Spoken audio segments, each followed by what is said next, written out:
اسلام آباد سے اہم خبر دیتے ہیں نیلہ شازمان میر کے مطابق وفاقی وزیر داخلہ محسن نقوی نے JUI کے سربراہ مولانا فضل الرحمان سے ملاقات کی ہے۔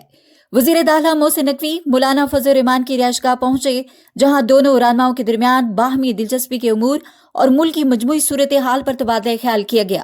وزیر داخلہ محسن نقوی نے مولانا فضل الرحمان کی خیریت دریافت کیا اور ان کے لیے نیک تمناؤں کا اظہار کیا۔ اس موقع پر وزیر داخلہ نے 26ویں آئینی ترمیم کی منظوری میں مولانا فضل الرحمان کے کردار کو تاریخ ساز قرار دیتے ہوئے ان کا شکریہ ادا کیا۔ محسن نقوی نے کہا کہ مولانا فضل الرحمان ہمیشہ پاکستان کے مفادات کو مقدم رکھتے ہیں۔ مولانا فضل الرحمان نے کہا کہ ہماری ترجیح پاکستان اور پاکستانی عوام ہیں۔ اس ملاقات میں سینیٹر کامران مرتضیٰ بھی موجود تھے۔